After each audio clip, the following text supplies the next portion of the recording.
¿Aló?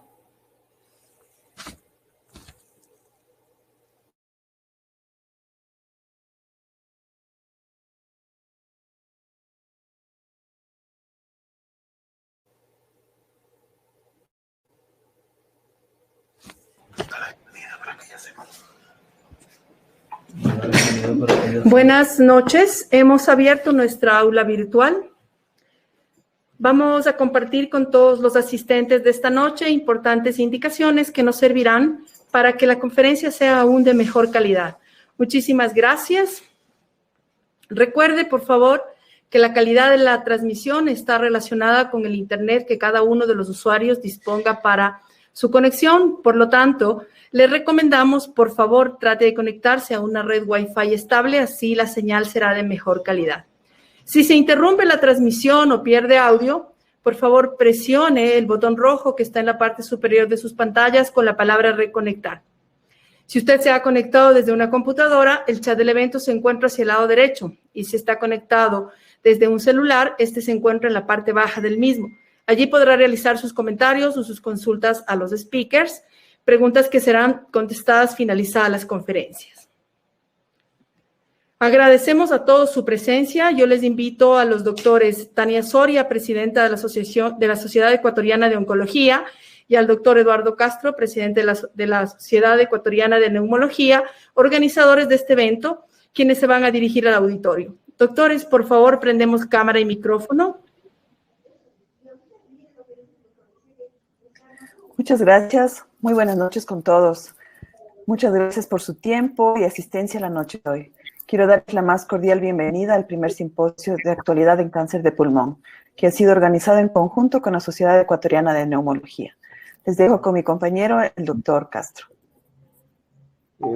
Buenas noches. Para mí es una satisfacción, pues, haber aunado esfuerzos la Sociedad Ecuatoriana de Oncología junto con la Sociedad Ecuatoriana de Neumología para organizar este evento que desde el año pasado pues lo hicimos en forma presencial y ahora pues lo hacemos en línea. Esperamos que cumplan las expectativas, puesto que el esfuerzo ha sido grande por parte de las dos sociedades para poner a su consideración tutores nacionales y extranjeros de alta calidad.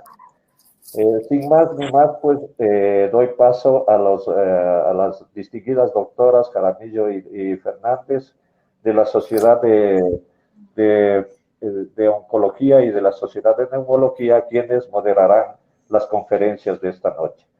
Sin más, pues les agradezco y pues nosotros muy contentos por la masiva asistencia que ha tenido este evento. Muchas gracias. Doy paso, distinguidas doctoras de la Sociedad de Oncología y Neumología. Muchas gracias. Muchas gracias.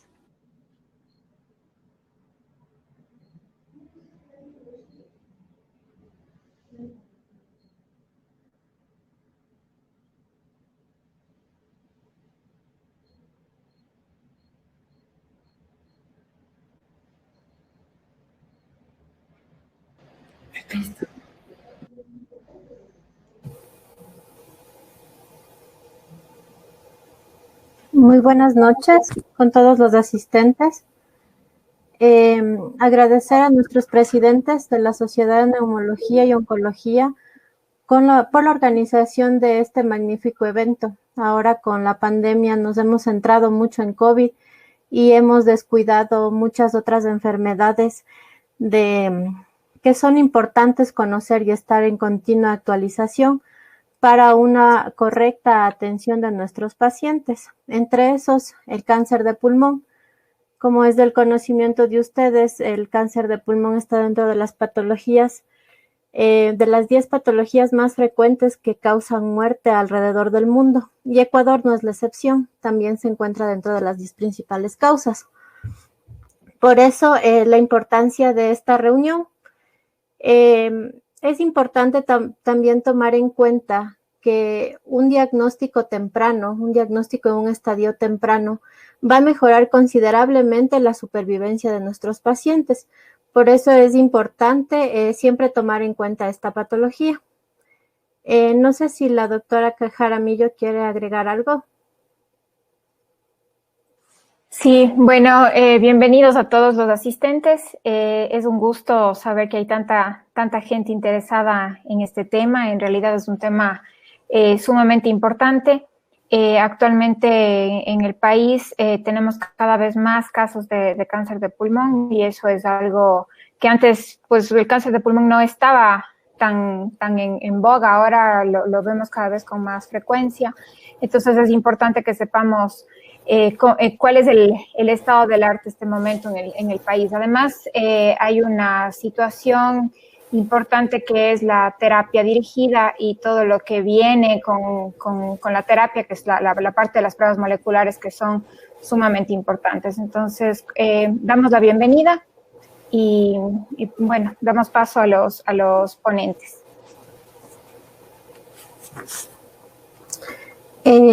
Inicio con la presentación del doctor Santiago Cadena. Él es doctor en Medicina y Cirugía de la Universidad Central del Ecuador, especialista en neumología por la Universidad Técnica Particular de Loja, tiene un diplomado en deshabituación tabáquica por la ATS, es profesor de neumología de pregrado y posgrado, de anestesiología, medicina interna de la Facultad de Ciencias Médicas de la Universidad Central del Ecuador, es médico neumólogo tratante del Hospital Carlos Andrade Marín en Quito, expresidente de la Sociedad Ecuatoriana de Neumología, ex jefe de servicio de neumología del Hospital Carlos Andrade Marín y es coautor de varias obras médicas. Su tema es la situación actual de cáncer de pulmón y screening.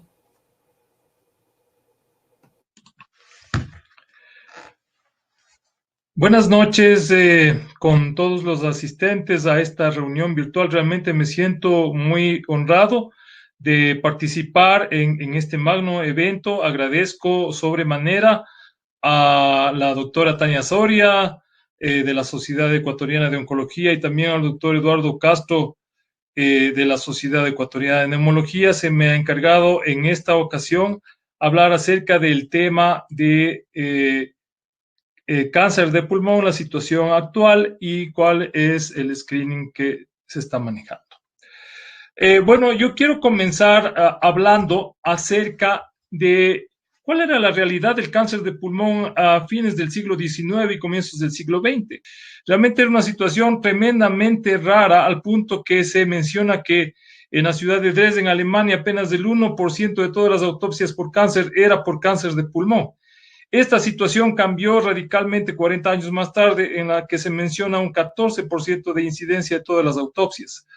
El doctor Adler en 1912 recoge a nivel mundial apenas 374 casos reportados en toda la literatura médica alrededor del mundo. Vean ustedes un número bastante bajo.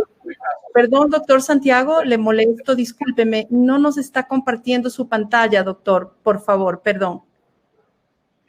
Perdón. A ver.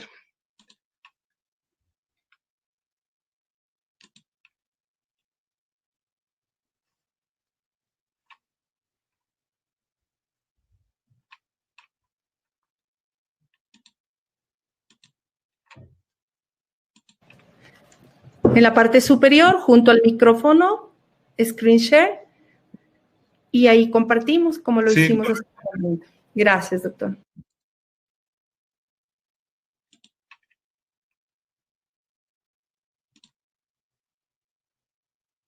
Ya, perfecto. No sé si se ve ahí.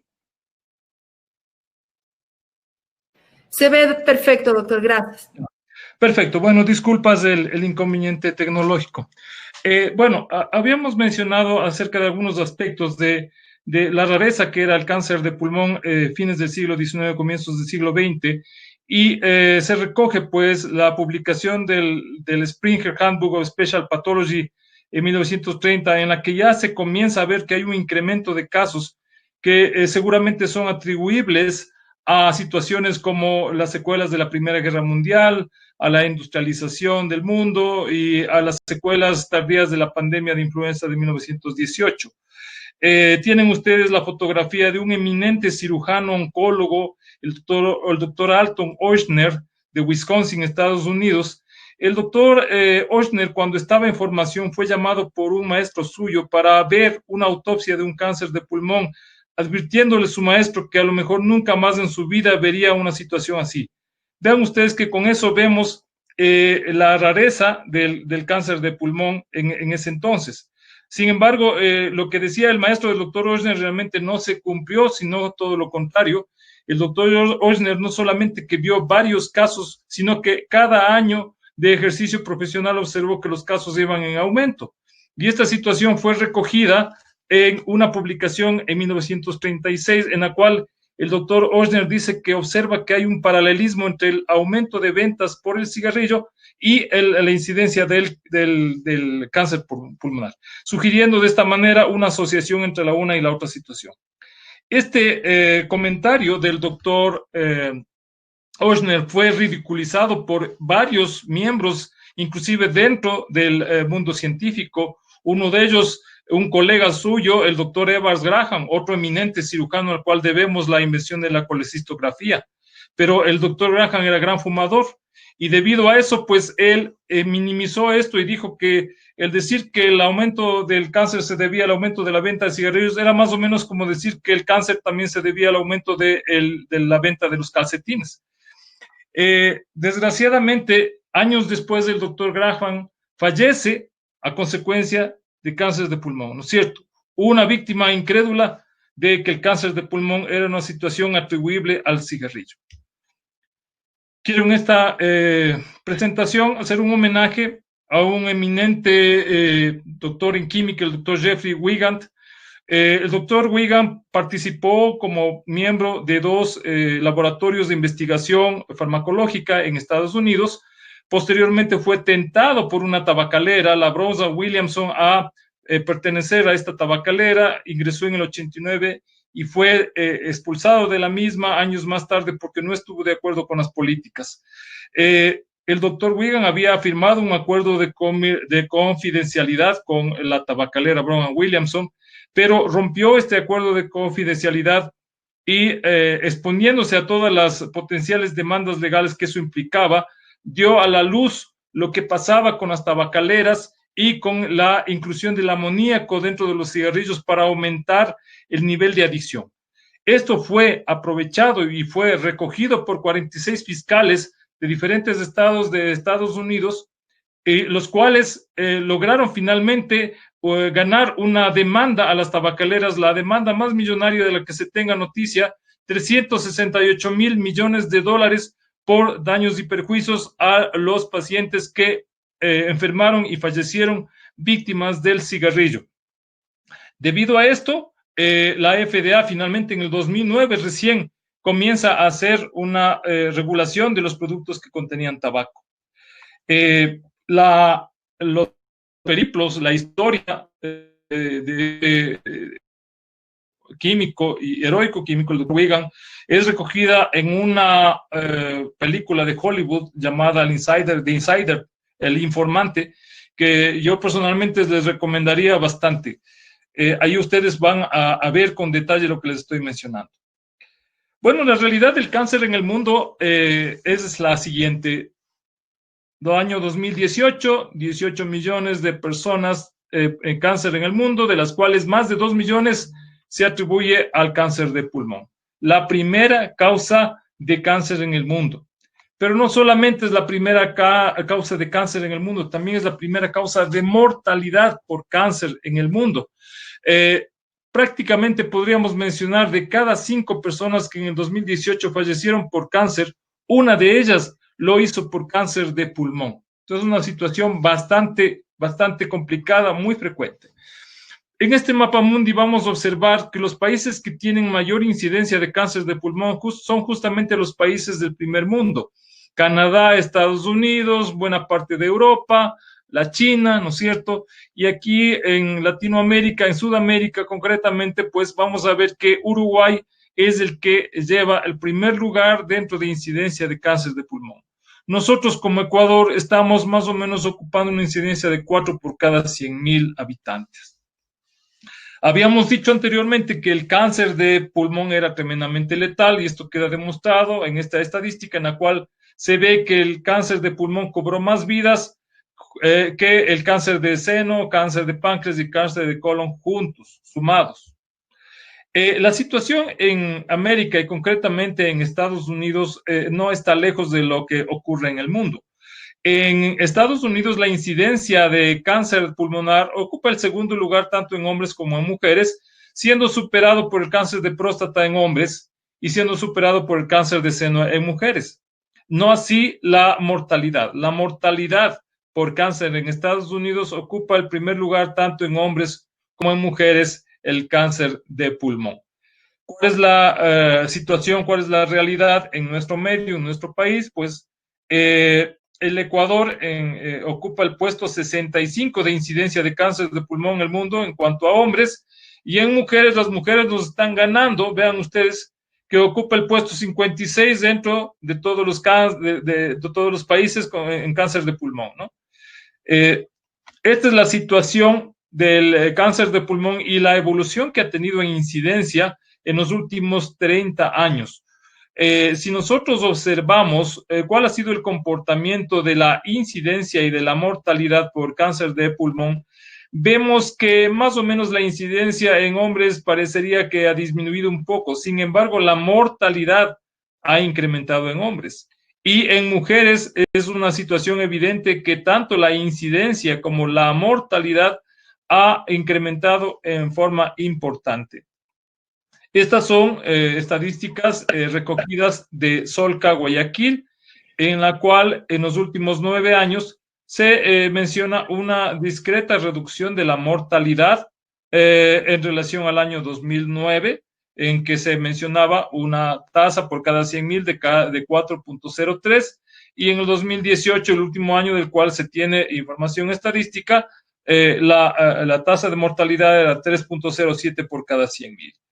Esto, la división de la mortalidad entre hombres y mujeres, vemos que los hombres a inicios de la década de 2010 se morían bastante, sustancialmente mucho más que las mujeres. Ahora actualmente existe una paridad en la mortalidad en hombres y mujeres. En grupos de edad, vamos a ver que el grupo más vulnerable y que presenta más alta tasa de mortalidad, tanto en hombres como en mujeres, son las personas entre los 60 y los 75 años. De tal manera que la realidad de la sobrevida en cáncer de pulmón no es nada halagadora. La gran mayoría de pacientes se diagnostican en estadios avanzados cuando ya la enfermedad ha hecho metástasis, y esto determina que apenas el 4.7% de todos los cánceres tengan una sobrevida a 5 años. Este estudio en el cual se recoge cuál es la realidad analizando grupos raciales, encuentra que la raza afroamericana resulta siendo la más desfavorecida porque es la que tiene un diagnóstico tardío mayor en relación a las otras razas. De tal manera que, como había mencionado la doctora Mónica al inicio, lo ideal, lo deseable es que el cáncer de pulmón se pueda detectar en etapas tempranas, de tal manera que si nosotros hablamos que un cáncer de pulmón se puede detectar en estadios iniciales, vamos a tener una sobrevida a 5 años que va a estar entre el 83 y el 92%. Lamentablemente la realidad en nuestro medio no es esa, ¿no es cierto? Lamentablemente la realidad en nuestro medio es que el cáncer se detecta en estadios avanzados, en estadio 3B, 3C, 4, con una mortalidad muy alta, en la que apenas a los 5 años el 6% de personas sobrevive. El cáncer de pulmón es una enfermedad, aparte de letal, bastante costosa, y estos son los costos estimados por cáncer de pulmón en el mundo. Vean ustedes, 21 billones de dólares cuesta el cáncer de pulmón, lo cual quiere decir que cuesta más del doble de lo que cuesta el cáncer colorectal y más de 3 veces lo que cuesta el cáncer de mama y el cáncer de páncreas. Es un cáncer bastante costoso. La realidad, pese a que es una enfermedad bastante costosa, no es la deseable. Esta estadística recogida en Estados Unidos puede mostrarles que pese a que la mortalidad por cáncer de pulmón es tremendamente alta, los costos en dólares federales en Estados Unidos son tremendamente bajos por cada paciente. $2,400, vean, en Estados Unidos. Si comparamos con otro tipo de cánceres que son mucho menos letales, si comparamos cáncer de pulmón con colon, con seno, con próstata, vamos a ver que la tasa de mortalidad es mucho menor, pero en cambio los gastos de inversión son mayores por paciente. Vean ustedes el cáncer de seno, $16,700 por paciente, en contraposición con el gasto que implica el cáncer de pulmón, apenas $2,400. O sea, no se está reporteando adecuadamente los recursos destinados a cáncer. Eso es lo que estamos viendo. Esto para ejemplificar qué es lo que ocurre con dos screenings de dos cánceres muy frecuentes, ¿no es cierto? En el hombre, cáncer de próstata, en la mujer, cáncer de mama. Recordábamos que tanto cáncer de próstata como cáncer de mama en Estados Unidos ocupan el primer lugar en incidencia, respectivamente en hombres y mujeres. Vean ustedes cómo es la sobrevida del cáncer de próstata a 5 años, 99%. Cáncer de mama, sobrevida a 5 años, 90%. Cáncer de pulmón, sobrevida a 5 años, 19%. ¿Cuáles son los screenings que habitualmente se aplican en estos cánceres? El cáncer de próstata utiliza como screening la identificación del antígeno prostático, el PSA, y el tacto rectal. Se requiere hacer la cantidad necesaria a tratar para poder disminuir en 1 la mortalidad por cáncer de próstata, es de hacer 1,410 procedimientos, antígenos prostáticos y tactos rectales, imagínense. En el caso del cáncer de mama, estamos hablando que el screening ideal es la mamografía en personas mayores y en personas jóvenes el eco mamario, y la cantidad, el número necesario a tratar para evitar una muerte por cáncer de mama es de 465 procedimientos de screenings. Estos valores quisiera que los guarden en la mente por lo que vamos a hablar más tarde en la presentación. En próstata, 1,410, en mama, 465 para evitar una muerte. ¿Qué es un screening, o mejor dicho, qué es un cribado o un tamizaje? Es cualquier actividad que está orientada a una detección precoz de una enfermedad para hacer un adecuado diagnóstico y tratamiento en forma temprana y que se ofrece al conjunto de una población que sea susceptible de padecer una determinada enfermedad, aun cuando no presente todavía síntomas ni tampoco haya demandado una atención sanitaria. Eso es un screening o un cribado. Preferiría mejor utilizar el término cribado, ya que estamos en un país de habla hispana. Screening es un anglicismo, lo hemos incorporado, pero tenemos palabras en castellano que son equivalentes. ¿Cuál es el screening ideal en cáncer de pulmón? Ya no queda lugar a dudas y es una situación absoluta comprobada con los estudios clínicos. El método ideal de cribado o screening, como quieran llamar, para el cáncer de pulmón es la tomografía de tórax. La tomografía de tórax de baja dosis. Ese es el examen ideal. Cuando hablamos de un método de screening, el método de screening ideal debería tener una alta sensibilidad y especificidad, debería ser un examen que sea seguro para el paciente y debería ser aceptable en cuanto a efectos indeseables, a confort, ¿no es cierto? Debería ser un examen que cueste poco y el examen debería modificar la mortalidad o al menos mejorar la calidad de vida. Eso es lo que nosotros pediríamos en un screening, en este caso de cáncer de pulmón.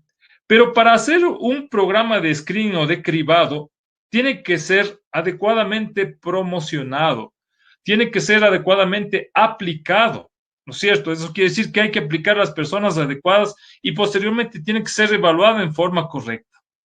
Esto para ejemplificar 3 campañas que se llevan a cabo de detección precoz de la osteoporosis, detección precoz del cáncer de próstata, aquí la incontinencia urinaria y aquí la detección precoz del cáncer de pulmón, ¿no es cierto?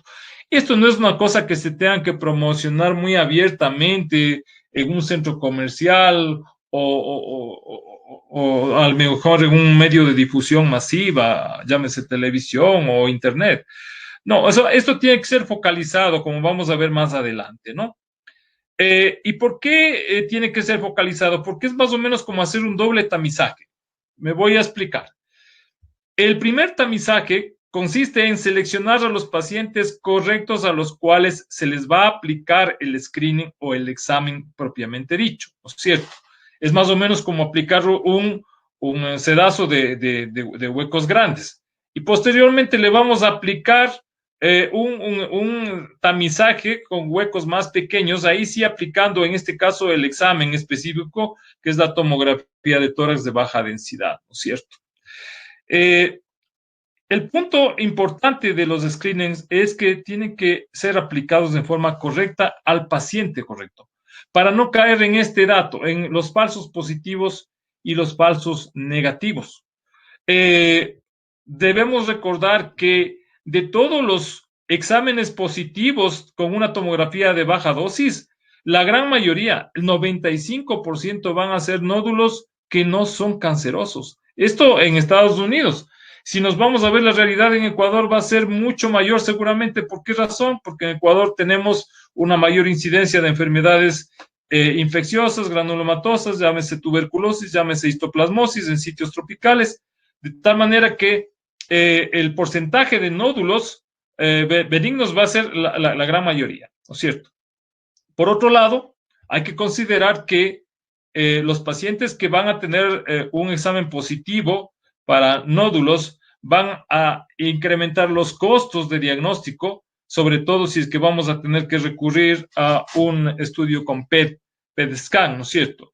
Y estos pacientes posiblemente requieran aplicación de estudios invasivos, háblese de biopsias core, háblese de broncoscopías, háblese inclusive de cirugías, lo cual va a aumentar potencialmente la letalidad. También hay que considerar los falsos negativos.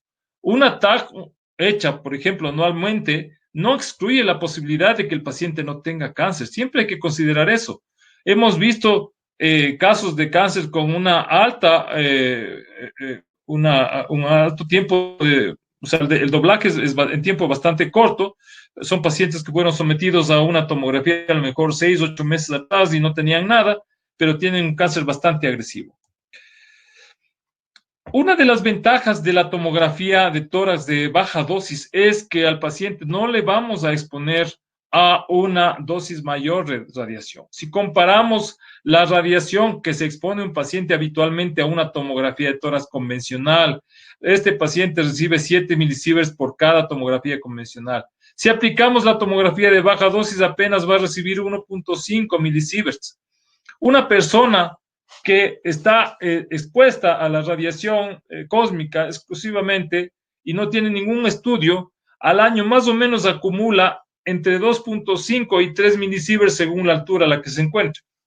Como nosotros vivimos a 2.800 metros, pues asumiríamos que recibimos una dosis de milisieverts de radiación al año, a lo mejor de 3 milisieverts o un poco más. Se habla que, por ejemplo, en Estados Unidos el promedio de radiación que recibe una persona, radiación cósmica, es de 2.5 milisieverts. De tal manera que estamos hablando de una exposición bastante baja a la radiación. Pero vean ustedes el momento en que una persona tiene que ir a una tomografía con emisión de positrón. Estamos hablando de 25 milisieverts, ¿no? O sea, es una cantidad mucho mayor, de tal manera que si es que esto puede evitarse con un adecuado pesquisaje, con una tomografía de baja dosis sería lo ideal. Otro de los aspectos que a veces no consideramos cuando se hace un screening sin guardar los lineamientos básicos, sin escoger adecuadamente a quién vamos a aplicar este screening, es la ansiedad que genera el hecho de saber una persona que se le ha detectado algún nódulo, que se le ha detectado alguna situación anómala que puede ser cáncer. Esta ansiedad pues va a generar muchas veces hasta problemas de tipo familiar, problemas laborales, y puede durar hasta 2 años que la persona finalmente quede tranquila de que no ha tenido un cáncer. De tal manera que para evitar este tipo de situaciones, este tipo de inconvenientes que ocurren, por un tamizaje, es importante considerar que hay indicaciones puntuales para aplicar el cribado o screening. ¿Cuáles son estas? Personas de entre 55 a 80 años que tengan factores de riesgo, no cualquier persona entre 55 y 80 años, los que tengan factores de riesgo.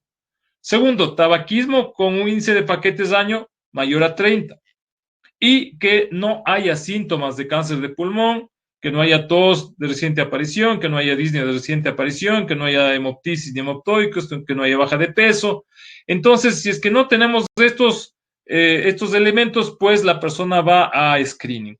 ¿Cuáles son los factores de riesgo de los cuales ha mencionado? Pues el tabaquismo ya hemos hablado, la exposición documentada al radón, personas que a lo mejor viven en subsuelos, tienen una exposición mayor al radón, exposición ocupacional de riesgo, personas que trabajan con arsénico, con asbesto, o si es que el paciente tiene una historia personal o familiar de cáncer de cualquier localización pulmonar o extrapulmonar, pues también es motivo de considerarlo como factor de riesgo. Y evidentemente personas que ya tengan neumopatías crónicas, obstructivas o restrictivas, como es el caso del EPOC y como es el caso de la fibrosis pulmonar.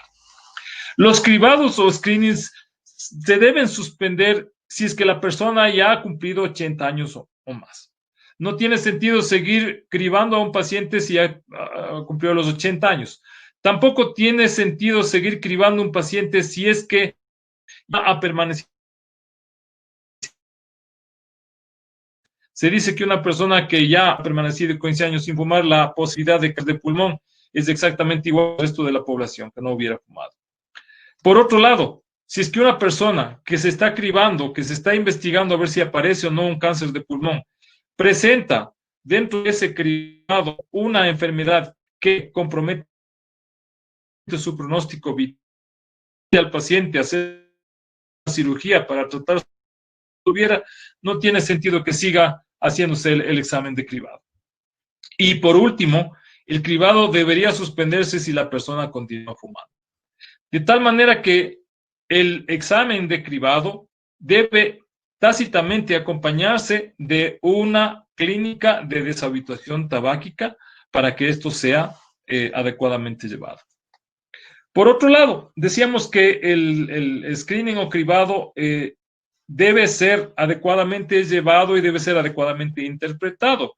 Pero si nosotros vamos a hacer un cribaje, esperamos que haya una sistematización en el informe radiológico. Y esto es una cosa importante. En Estados Unidos se solicitan, se exigen requerimientos mínimos a imagenólogos que van a participar en un programa de cribado.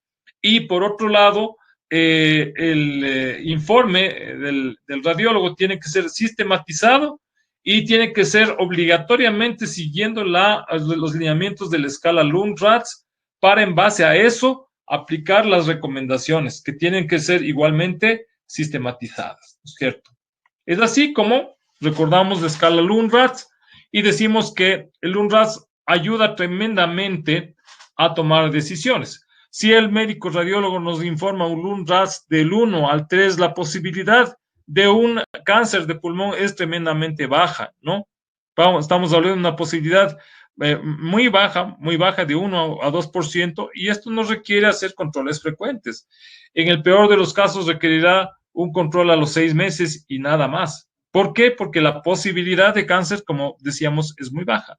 Sin embargo, si nos menciona el radiólogo un Lund-Ratz 4, aquí la cosa cambia. Aquí la posibilidad de cáncer de pulmón sube hasta más del 15%, y esto sí será evidentemente motivo de complementar con otros estudios, llámese tomografía de tórax con contraste, con el objeto de ver si tenemos un realce mayor a 15 unidades Hounsfield con el contraste, lo cual va a sugerir fuertemente la posibilidad de malignidad. Y en casos seleccionados, evidentemente, va a haber que hacer PET scan, ¿sí? Recién en el Lund-Ratz 4.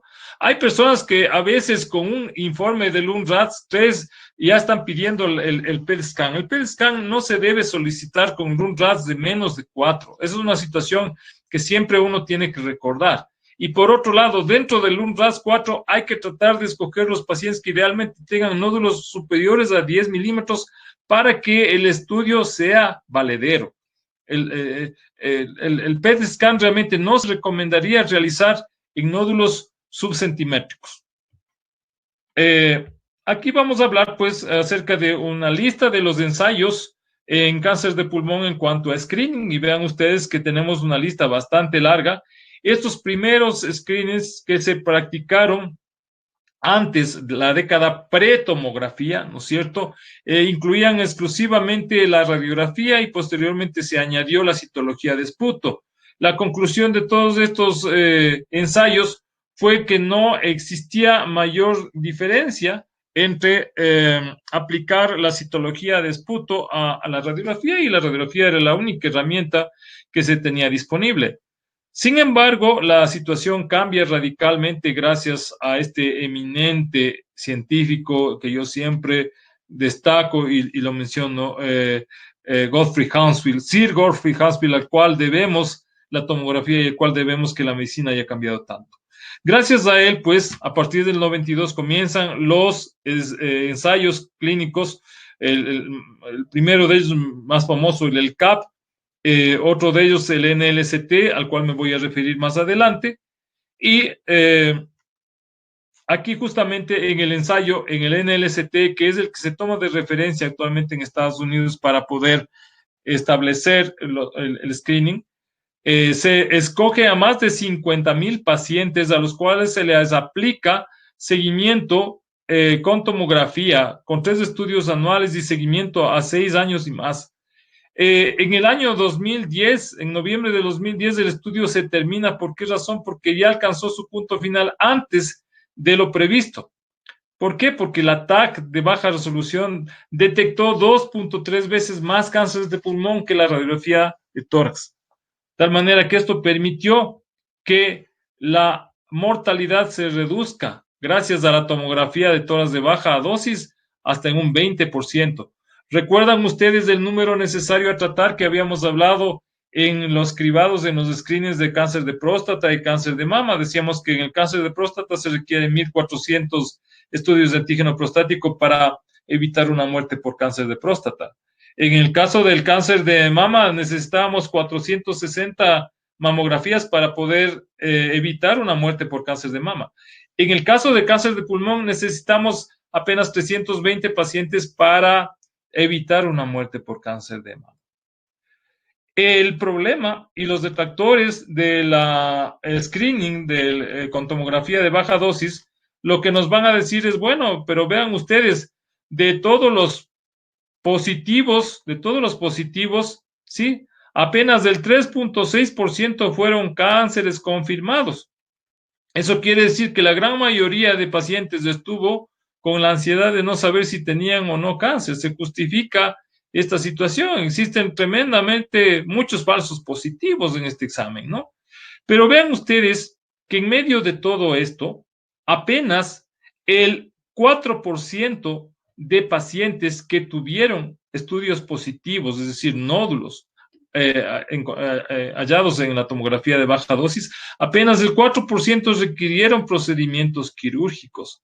Y los que requirieron otro tipo de procedimientos invasivos, apenas el 1.8% de pacientes requirió una biopsia cobre percutánea guiada por tomografía, y menos del 4% de pacientes requirieron hacerse una broncoscopía. De tal manera que esto es una situación importante a considerar, a destacar, que obviamente hay que tratar de evitar llegar a esto, ¿no es cierto? O sea, el screening debe apuntar para escoger adecuadamente los pacientes que finalmente van a llegar a procedimientos invasivos. Este otro estudio más reciente y publicado en este año, realizado en Alemania y en Bélgica, recolectó más de 15,000 participantes que tenían edades de entre 50 y 75 años, ¿no es cierto? Y tenían un índice de paquetes año de 30. Se hizo un seguimiento a 10 años con tomografía de baja dosis que se aplicó al momento del estudio, al año, a los 3 años y a los 5 años y medio. El resultado del estudio Nelson es mucho más alentador que el estudio del NLST. En el NLST decíamos que la mortalidad se redujo un 20%, más en mujeres que en hombres, pero vean ustedes, el estudio Nelson logró una disminución de la mortalidad hasta en un 44%, es decir, los resultados mucho más alentadores que el estudio americano.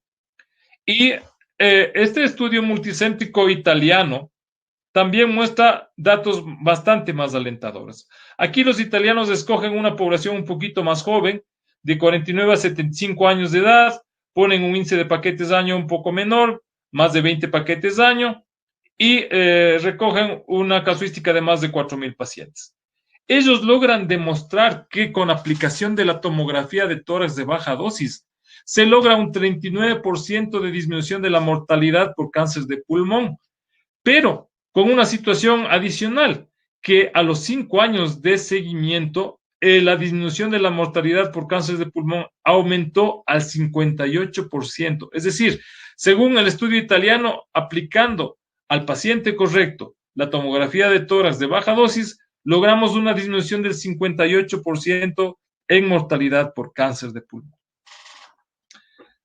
Finalmente, pues, la conducta de seguimiento frente a un nódulo pulmonar, según las últimas guías de la NCCN, nos dicen que es importante considerar el tamaño por un lado y por otro lado el crecimiento, la tasa de crecimiento, de tal manera que es sumamente importante disponer una adecuada medición de los nódulos y un adecuado seguimiento, ¿no es cierto? Idealmente el seguimiento debe hacerse con el mismo equipo, con el mismo dispositivo y, de ser posible, aunque es mucho pedir, con el mismo radiólogo que informó la placa previa.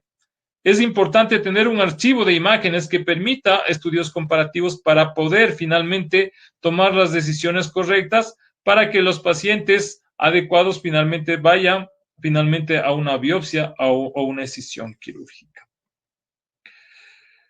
Para concluir, vemos que el cáncer de pulmón, a diferencia de lo que ocurría a comienzos del siglo XX, fines del siglo XIX, es una enfermedad tremendamente frecuente, tremendamente letal. El diagnóstico precoz de la enfermedad va a mejorar el pronóstico de vida, pero es necesario que haya un sistema de cribado o screening en la población general. El cribado con tomografía de tórax de baja dosis debe aplicarse siguiendo estrictamente las indicaciones. No es que vamos a aplicar a la población general a quien se me ocurre. No, tiene que haber, y recordemos cuáles son los casos puntuales en los cuales hay que recurrir al cribado. El programa de cribado de cáncer de pulmón tiene que ser altamente sistematizado, garantizado adecuada evaluación por un equipo multidisciplinario. Este equipo multidisciplinario deberá constar de neumólogo, de oncólogo, de imagenólogo y, por qué no decirlo, también del psicólogo, ¿no es cierto? Recordemos que esto va a generar ansiedad. Y a la par, esto es una situación que quiero dejar como mensaje. Si vamos a comenzar con un programa de cribado, tiene que haber a la par una clínica de deshabituación tabáquica. Esto es fundamental. No tiene sentido que nosotros hagamos cribado de una persona que sigue fumando. Para concluir, les traigo las palabras de un eminente poeta chileno, tal vez el mejor poeta chileno después de Pablo Neruda, Gonzalo Millán, lamentablemente fallecido, víctima del cáncer de pulmón. Días antes de fallecer, agobiado por la enfermedad, Millán escribe estas palabras: el cáncer es el destructor de la ignorancia de mi cuerpo, se apropia de las riendas de mi respiración. Los pulmones enfermos me discordian esa parte de mi cuerpo. Me da rabia y resentimiento agresivo. Tal vez por eso sigo fumando como una desquiciada venganza. Me siento perplejo y traicionado, víctima de un castigo injusto, indignado con la muerte. Gonzalo Millán fallece víctima del cáncer en el 2006. Bueno, y con esto les agradezco mucho su atención y estoy abierto a las preguntas en el momento que me soliciten. Gracias.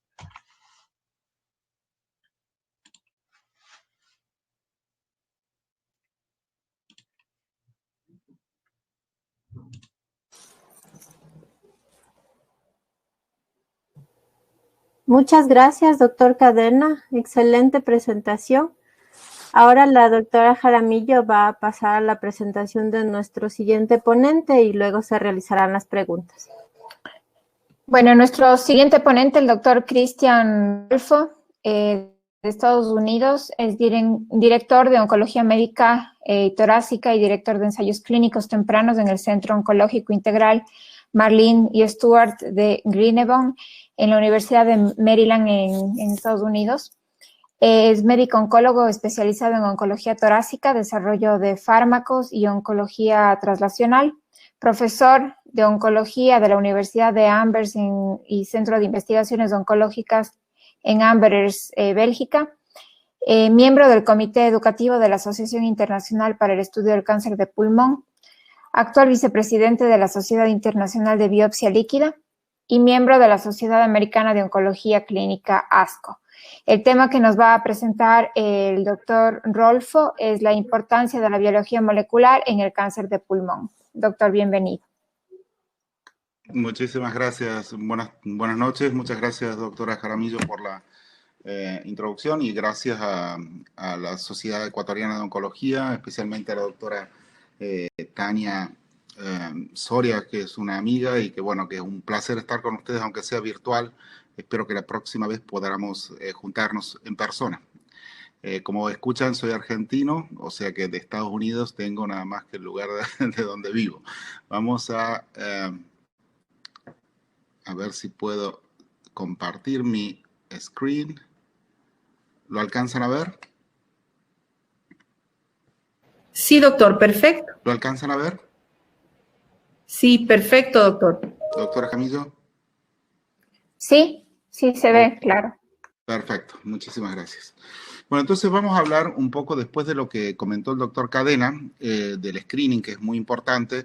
Vamos a hablar de cómo la biología molecular ha entrado en el cáncer de pulmón. Y bueno, vamos a decir, en mi punto de vista, el cáncer de pulmón es el paradigma de la biología molecular aplicada a la oncología, porque ha servido de modelo a muchos otros tumores de cómo aplicar el concepto para poder personalizar los tratamientos en cáncer. Estos son mis conflictos de intereses. El cáncer en general, cuando hemos empezado a tratar pacientes en el pasado, y ustedes recordarán perfectamente lo que es la quimioterapia, la aplicación de la quimioterapia, diseñábamos drogas que luego iban a ser aplicadas a pacientes, pero sin tener en cuenta realmente características de estos pacientes. Es decir, al principio en el desarrollo de los fármacos, en la fase 1 o las fases tempranas de desarrollo del fármaco, nos centrábamos sobre todo en la toxicidad para poder luego aplicar diferentes estudios de fase 2 y fase 3 hasta tener la confirmación de que estos fármacos que habíamos generado realmente podían ser efectivos, y luego, bueno, sacábamos algunos datos retrospectivos para saber qué tipo de pacientes iban realmente a responder. En el día de hoy lo que estamos haciendo, es mirar las características de esos pacientes, y esto también se está aplicando inclusive a la nueva entrada que hemos tenido de la inmunoterapia, poder determinar características moleculares, actuar con la farmacología, es decir, con la ingeniería farmacológica, a llegar a esas alteraciones moleculares, y por lo tanto biomarcadores predictivos, como ven aquí, han tomado una gran importancia en este desarrollo. Hemos pasado de un desarrollo tradicional de fármacos de fase 1, fase 2 y fase 3 a ocuparnos en lo que era antiguamente fase 1 a lo que llamamos ahora prueba de mecanismo y prueba de concepto. Este tipo de aproximación al desarrollo de fármaco ha permitido que muchos fármacos sean aprobados en esta fase inicial del desarrollo. Obviamente se requieren luego estudios confirmatorios, pero ya está el fármaco aprobado, porque cuando hay un target y hay un driver, hay un fármaco que va a actuar en ese target, las respuestas son bastante claras en muchos de los biomarcadores. El cáncer de pulmón les decía que es un buen ejemplo, y hemos empezado en el 2004 con algunas determinaciones como EGFR. Habíamos descubierto ya que en aquel momento KRAS era un biomarcador pronóstico. No teníamos ningún dato de KRAS hasta el año 2020, hasta este año, donde realmente KRAS deja de ser solo pronóstico para convertirse en un biomarcador predictivo de respuesta, porque tenemos fármacos que van a actuar allí.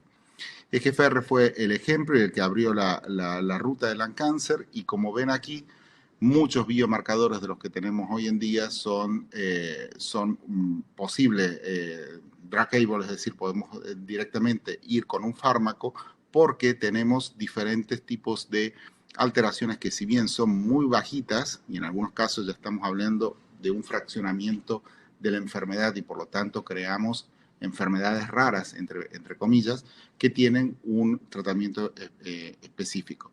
No voy a entrar sobre esto porque sé que el doctor Corrales mañana va a hablar de los tratamientos Diana, pero es importante saber que hay nuevos biomarcadores que han entrado hace poco, como en TRAC, por ejemplo, en NTRK, que es un biomarcador agnóstico, es decir, que no solo se va a aplicar en cáncer de pulmón, sino que va a ir transversalmente a aplicarse en diferentes tumores, y obviamente la entrada de los marcadores de inmunooncología, que estamos en el principio de este viaje que va a ser los biomarcadores en inmunooncología, porque es muy complejo. El cáncer de pulmón fue la primera neoplasia epitelial que fue tratada con un agente es decir, monoterapia, con un target therapy, que eran unas pastillas para anti-EGFR en small molecule, y fue la primera línea de tratamiento. Esto ha sido un hecho histórico que hoy en día se ha reproducido en otros tipos de tumores. Como ven, las guías de cáncer de pulmón nos obligan a tener al principio de empezar cualquier tratamiento un testeo molecular. Y aquí en Estados Unidos estamos aplicando 8 biomarcadores: EGFR, ALK, ROS, BRAF, MET, RET, y también la determinación de PD-L1. Estos son, ¿por qué? Porque hay, obviamente, cuando están positivos, tenemos diferentes algoritmos que vamos a tratar. Inclusive, en algunos casos, como el caso de EGFR o ALK, ya tenemos inhibidores de primera, de segunda y de tercera generación. ¿Cuál es el problema? Que muchos de los pacientes, por más que tengamos estos diamantes en bruto, que son la biología molecular y los fármacos por otro lado, muchos de nuestros pacientes no llegan a hacer un testeo molecular eficiente. Y uno de los problemas que tenemos es que el tejido que vamos a analizar a veces no es suficiente, o no podemos llegar al tejido por la localización, o porque es muy difícil técnicamente poder llegar a tener el tejido, o la cantidad del tejido no es la adecuada. ¿Qué ha cambiado? Luego vamos a entrar en otra fase, que es la parte de biopsia líquida, pero ¿qué ha cambiado cuando empezamos a usar los biomarcadores? Empezamos a cambiar desde el diseño de los trials hasta la aprobación. Les comentaba, la aprobación es muy rápida, pero el diseño de los trials ha ayudado mucho en eso. ¿Por qué? Porque hemos incluido diseños como el basket, donde tenemos diferentes tipos de tumores con una única alteración. Esto es el caso, les comentaba, de ENTRAC, con un único fármaco, por ejemplo, loratrectinib o entrectinib. Y luego tenemos los umbrella trials, que han sido muy usados, sobre todo en el caso de cáncer de pulmón, con diferentes alteraciones. ¿Qué nos permite este tipo de aproximación? Bueno, nos permite que podamos hacer pequeños fase 2 en cada uno de estos targets. Por ejemplo, aquí estamos buscando un marcador de ALK, aquí uno de BRAF, aquí uno de MET, aquí uno de ROS. Y obviamente estos pequeños fase 2, si alguno de ellos no funcionara, la cancelación de uno de ellos no comprometería el estudio general. Y esto es una de las ventajas cuando tratamos de buscar respuestas en alteraciones muy poco frecuentes. Otro de los diseños es diseños adaptativos, y esto van a ver mucho, sobre todo en inmunoterapia y en nuevos fármacos, en el cual podemos utilizar un fármaco, diferentes cortes, y de acuerdo a la actividad inicial o a la señal, como se dice en desarrollo de fármacos, se pueden adaptar o no, es decir, crear nuevas extensiones del trial, o cancelar o modificar durante el desarrollo del trial, sabiendo los datos de interim análisis. Y las window opportunities, que son buscar en momentos puntuales de un desarrollo del fármaco alguna señal específica. Es decir, como ven, hay diferentes, aquí no voy a entrar en otros tipos de diseño que hay, pero es muy importante la biología molecular, cómo ha impactado en el desarrollo del fármaco. Es cierto que, por otro lado, las compañías farmacéuticas siguen un triángulo, que esto es el business, el fashion, la moda y el poder. Es decir, en este triángulo donde nos movemos van a ver que hay muchos trials que son me too, es decir, iguales, son todos iguales, y vamos a encontrar que hay una discordancia entre lo que el paciente a veces necesita y lo que la industria farmacéutica está ofreciendo. Por lo tanto, es muy importante que como academia podamos ofrecer a través de trials, ensayos clínicos que podamos iniciar desde la academia, ofrecer una respuesta a los pacientes en el caso de alteraciones muy poco frecuentes o en el caso de combinaciones que no interesan a nivel de este triángulo, y esto es muy importante. Les comentaba de la aprobación de los fármacos, y en un sistema de aprobación normal se pasaba de un discovery del target y del fármaco, de una toxicidad preclínica, análisis de preclínico, fase 1, fase 2 y fase 3, hasta que llegábamos a la fase regulatoria y a la aprobación. Hoy en día eso se ha cortado mucho y se ha llegado a lo que llamamos la aprobación acelerada, en el cual se han cortado muchos años. Y esto ha sido uno de los ejemplos iniciales, fue crizotinib en cáncer de pulmón, que se aprobó desde un fase 1 con pocos pacientes, pero las tasas de respuesta fueron tan clamorosas que era no ético no aprobar ese fármaco hasta llegar a incluir durante años otros pacientes cuando sabíamos que la actividad era muy, muy buena. Hablábamos de biomarcadores y hablábamos de tejido, y les comentaba que lamentablemente con los tejidos tenemos problemas, por lo tanto, hoy en día tenemos otra nueva herramienta que es la biopsia líquida. Y la biopsia líquida ha entrado con mucho énfasis, sobre todo en la parte de detección de biomarcadores, en la parte de la recurrencia, es decir, detectar mecanismos de resistencia. Y hoy en día tenemos, sobre todo, estamos hablando en enfermedad metastásica, una importante actividad en cuanto a la monitorización de estos pacientes, es decir, el monitoreo constante durante el tratamiento para llegar a ese paciente, a la recurrencia de ese paciente, antes que la imagen, y esto es muy importante.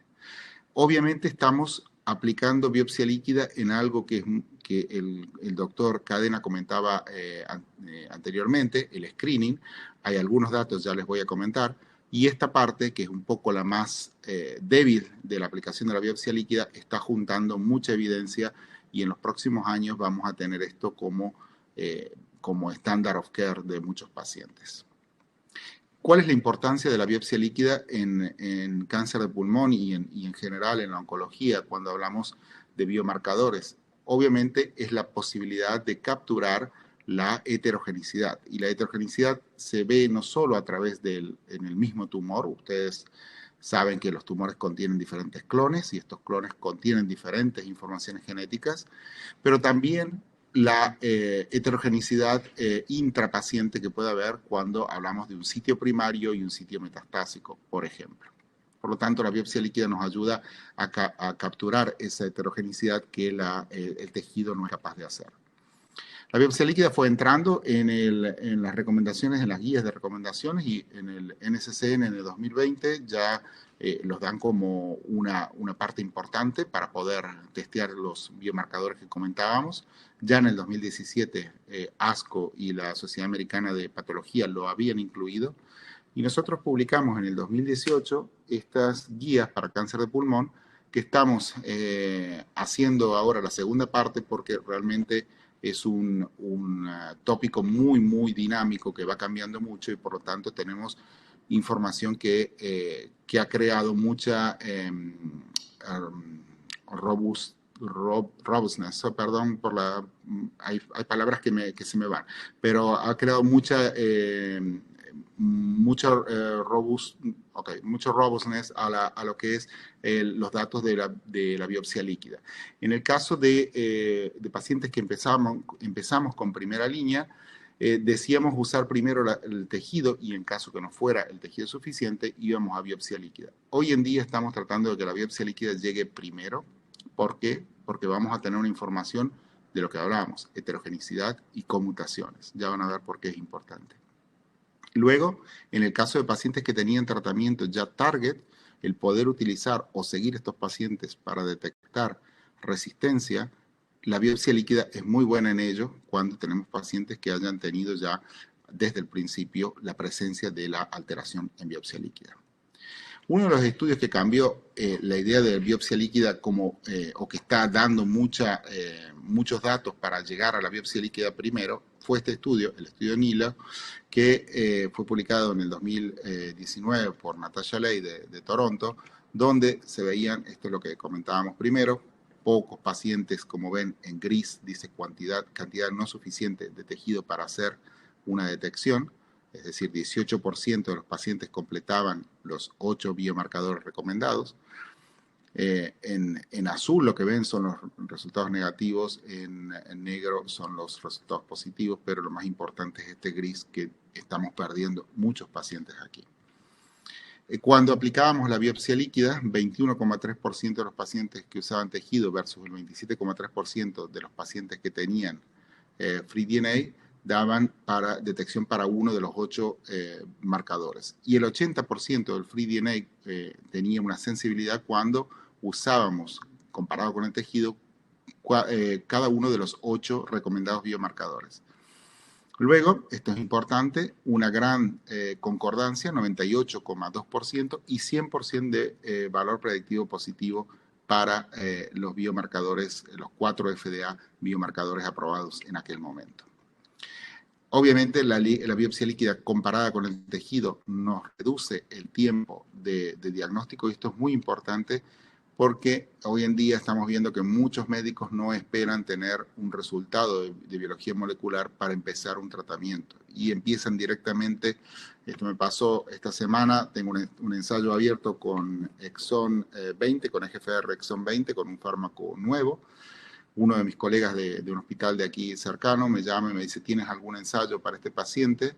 Le digo, sí, tengo un ensayo en primera línea, y me dice, lamentablemente le he empezado ya la quimioterapia porque no llegaban los resultados. Y bueno, entonces estamos perdiendo oportunidades por este tiempo en llegada de que es muy difícil de manejar también, y eso es entendible, la presión en la familia, en los pacientes, y las presiones que tenemos como urgencia médica, obviamente. La adición de free DNA, la suma de free DNA a tejido, nos aumenta la detección en un 48%. Y esto es lo que estamos tratando de hacer. Yo estoy hablando de una realidad donde tenemos hoy en día 2 pruebas de biopsia líquida aprobadas recientemente por FDA, por lo tanto, la condición de reembolso es mucho más fácil para nosotros que lo que puede ser la realidad que ustedes tienen en Ecuador. Pero la idea de llegar a este blood first, es decir, a la sangre primero, estamos en un buen camino y estamos con datos muy buenos. Otro de los datos muy buenos es este estudio, el estudio BFAST, donde vemos que pacientes que utilizaban solo biopsia líquida en estadios localmente avanzados, irresecables o estadio 4, tenían, por ejemplo, en el brazo de ALK, que es el único dato que tenemos al día de hoy, tasas de respuesta muy parecidas a lo que era el estudio ALEX. Aquí lo ven, el dato del estudio ALEX inicial en tejido era de una tasa de respuesta del 71,7%, y aquí estamos hablando de unas tasas de respuestas bastante importantes con biopsia líquida solamente. Por lo tanto, una gran concordancia entre tejido y biopsia líquida. Hay una de las preguntas, si ustedes han visto alguna vez alguno de los resultados de biopsia líquida que las compañías están ofreciendo, están vendiendo este tipo de tecnología, van a ver que hay un concepto que se llama VAF, o Variant of Allelic Frequency, la fracción de alélica variable. Y allí, en algunos casos, muchos médicos preguntan, ¿tiene un 0,1%, tiene un 40%? ¿Eso quiere decir que va a responder mejor o no? Bueno, esto es un estudio que se realizó en Pensilvania con el grupo de Charo Agarwal en el 2019, donde ven que este es un gráfico de cascada donde vemos las respuestas, todo lo que está por aquí debajo son las respuestas confirmadas, y ven que hay una gran respuesta a diferentes biomarcadores, y lo sorprendente es que si miramos esta fracción alélica, la mayoría de los pacientes tenían una fracción alélica muy bajita. Por lo tanto, cuando ustedes vean en biopsia líquida la presencia de un biomarcador confirmada, independientemente de la cantidad de DNA que hay en la muestra, ese es un driver que podemos tratar, y aquí tienen las respuestas que han sido importantes, parecidos o muy comparables a lo que tenemos en el tejido. Estamos obviamente tratando de incorporar, lo que les decía antes, la biopsia líquida en el monitoreo de estos pacientes. Y por lo tanto, saber estas dinámicas de DNA, si bajan o suben, estamos hablando de este allelic fraction, vemos que los pacientes que tenían un incremento, que se ven aquí en el verde clarito, tenían un incremento de esta fracción alélica durante el tratamiento, iban peor en cuanto a la progresión, y esto no solo se vio en el caso de EGFR, sino que también les estoy mostrando aquí el caso de inmunoterapia, y luego lo vamos a ver en detalle. Les voy a mostrar un caso. Esta es una paciente de nuestra consulta, 47 años, con un tumor adenoescamoso, que ya de por sí es un tumor de mal pronóstico, que inició el tratamiento basal con una masa pulmonar, como ven aquí, una masa metastásica en el hígado.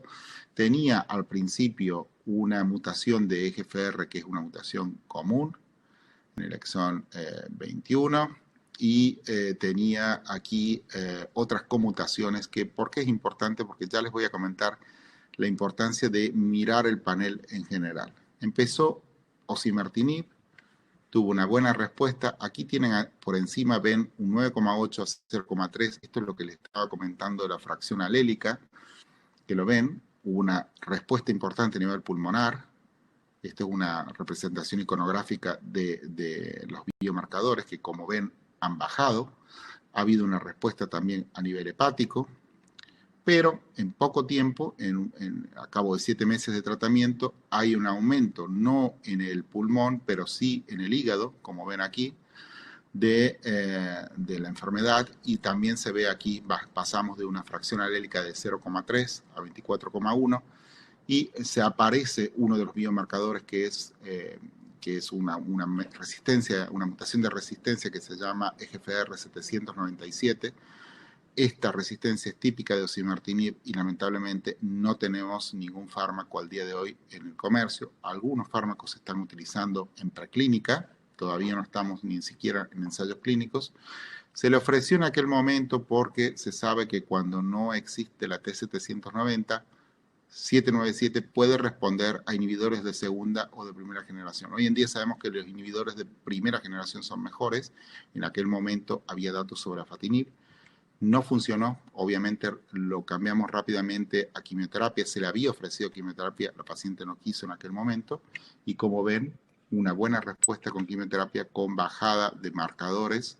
En el momento de la segunda progresión habían aparecido otros biomarcadores, y hay una buena respuesta luego a nivel hepático, y continúa con la respuesta pulmonar a la quimioterapia. Es decir, que este tipo de clonalidad en el mecanismo de resistencia es lo que llamamos una resistencia de novo. Aquí tienen las mutaciones y conmutaciones que lideraban al momento del inicial, y esta es la mutación nueva, que es la 797 en este caso, que va a liderar la progresión. Les hablaba de los drivers y de los co-drivers y de los pasajeros. Es decir, un driver, por ejemplo, EGFR, en el caso que acabamos de ver, es muy importante porque es el target que vamos a utilizar, pero las mutaciones que pueden estar pasajeras son mutaciones que pueden darnos una idea pronóstica importante. Esto es la forma en que yo les explico a mis pacientes. Esto es como un autobús en el cual tenemos conductores y pasajeros. Los pasajeros pueden, como en el caso de EGFR y TP53, dar una idea sobre el pronóstico. Y este es el caso. Pacientes que tienen EGFR, ALK y ROS, cuando tienen TP53, tienen una sobrevida peor que cuando no lo tienen. Por lo tanto, es muy importante.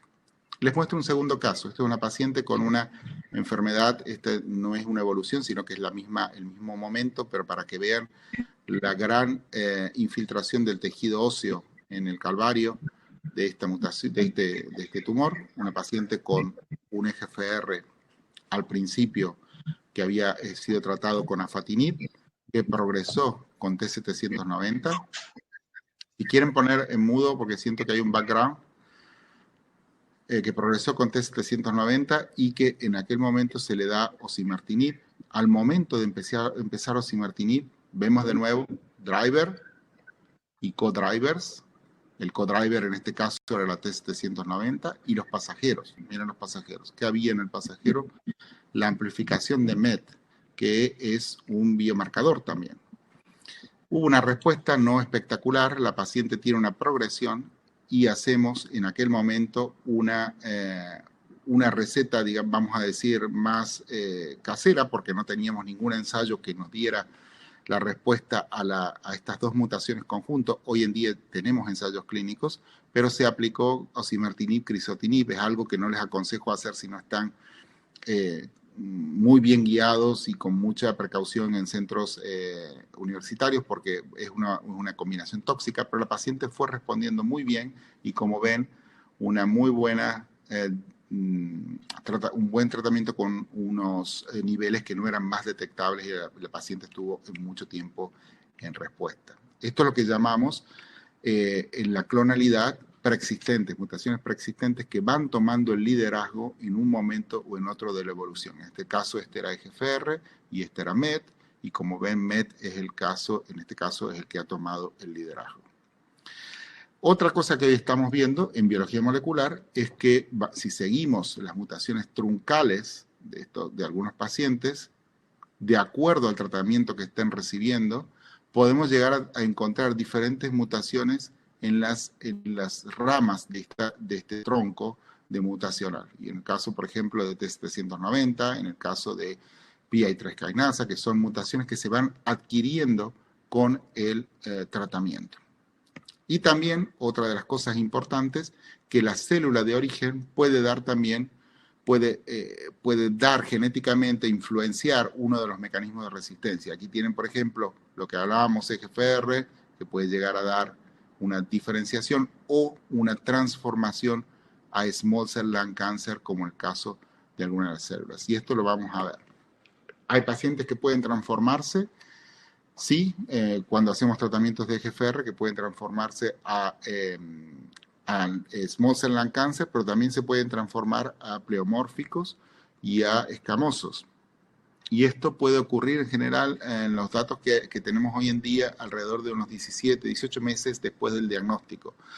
Están caracterizadas generalmente por mutaciones que son comunes en small cell lung cancer, como el retinoblastoma 1 y el TP53.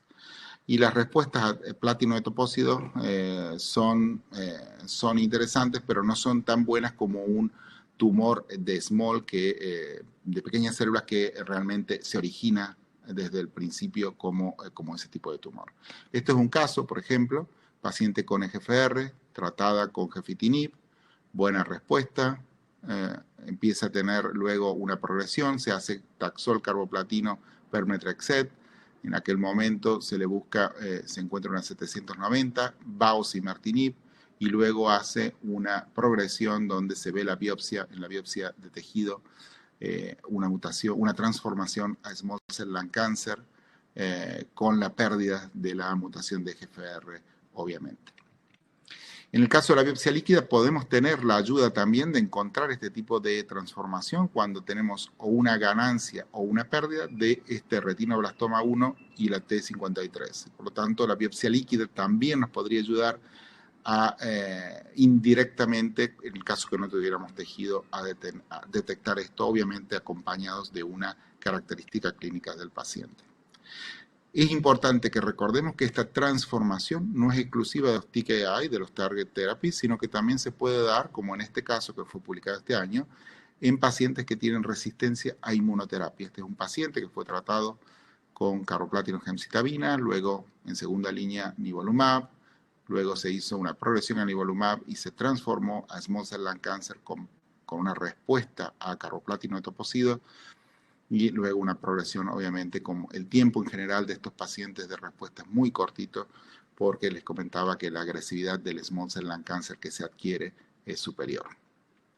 Como ven, todo esto es muy bonito, pero es muy difícil que una sola persona pueda llegar a toda la conclusión, y por lo tanto necesitamos una nueva herramienta que son los Molecular Tumor Boards, que esto, más allá del tumor board normal que hacemos, la posibilidad de juntar genetistas, molecular pathologists, biologists, que puedan ayudarnos a interpretar mejor los datos genéticos es muy, muy importante.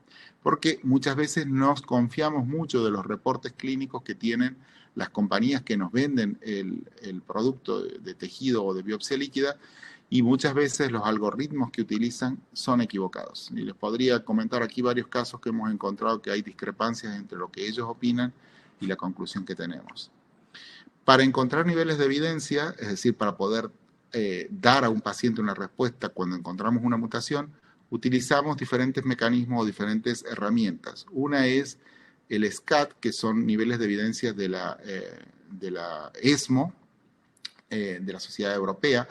Es un poco complicado, a decir verdad, es muy dinámico, es más dinámico que otros, pero es un poco complicado la aplicación clínica. Nosotros utilizamos en nuestra práctica los niveles del Memorial Sloan Kettering, que se llaman OncoCavi. Les sugiero que puedan visitar el sitio. Hoy acabo de ver que lo han modificado y han agregado cosas inclusive para hematología. El sitio se llama oncocavi.org. Y aquí van a tener no solo los niveles de evidencia, sino que ustedes pueden escribir una mutación que hayan encontrado en algún paciente y encontrar el soporte bibliográfico. ¿Qué es importante? Por ejemplo, niveles 1, pacientes que tienen un biomarcador reconocido por la FDA y aprobada una droga por la FDA para esa indicación. Por ejemplo, EGFR y osimertinib. Hasta el nivel 3A, ustedes lo pueden utilizar para incluir un paciente en un clinical trial. Por ejemplo, en este caso dice una evidencia de clínica que soporta la aplicación de un biomarcador y que puede llegar a tener una indicación con una droga, pero ni la droga ni el biomarcador son el tratamiento estándar. Y esto, por ejemplo, cuando en Bélgica yo tenía la unidad de fase 1 que habíamos empezado con estudios de farmacokinética. En algunos casos, por ejemplo, con olaparib, teníamos pacientes que tenían tumores como de próstata, por ejemplo, y con mutaciones de ATM. En aquel momento, olaparib no estaba aprobado ni para próstata, ni para alteraciones de ATM, que tampoco lo está hasta el día de hoy. Y en ese caso, podíamos incluir a los pacientes con un racional en estudios inclusive que no requerían indicación o criterios de inclusión para estos pacientes, porque obviamente es importante que incluyamos a pacientes en estudios clínicos que puedan ser beneficiosos para ellos, obviamente.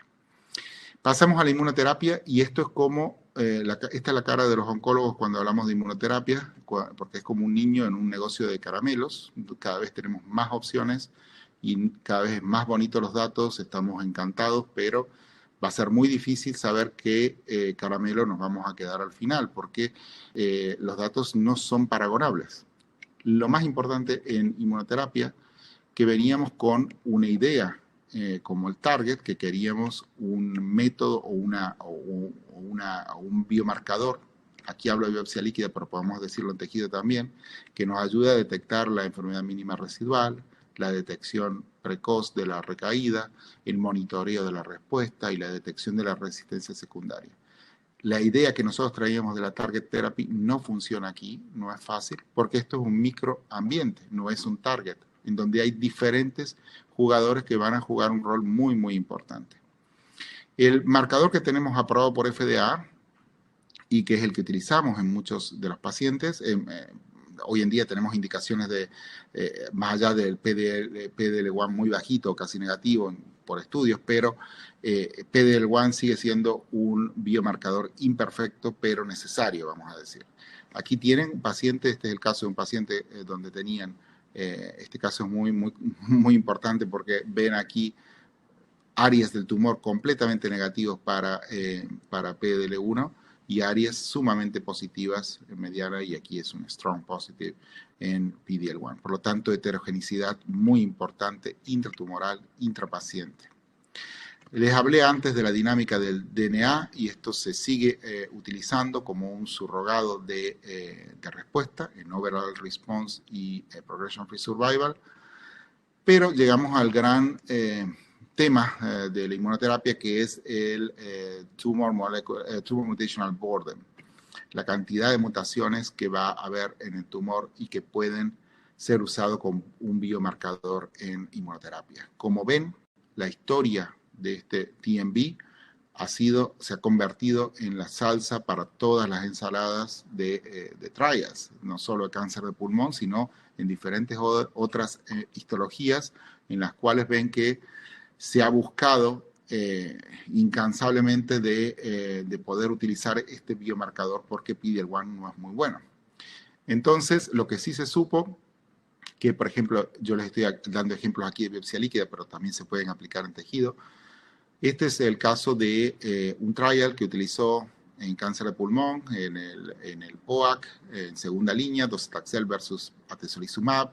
Se vieron que los pacientes que tenían mutaciones, volumen tumoral o tumor mutational burden mayor de 16 mutaciones por megabase, tenían un mejor andamiento que los que no tenían ese número, lo alcanzaban ese número. Y lo mismo, como ven aquí, 394 genes, 16 de cutoff.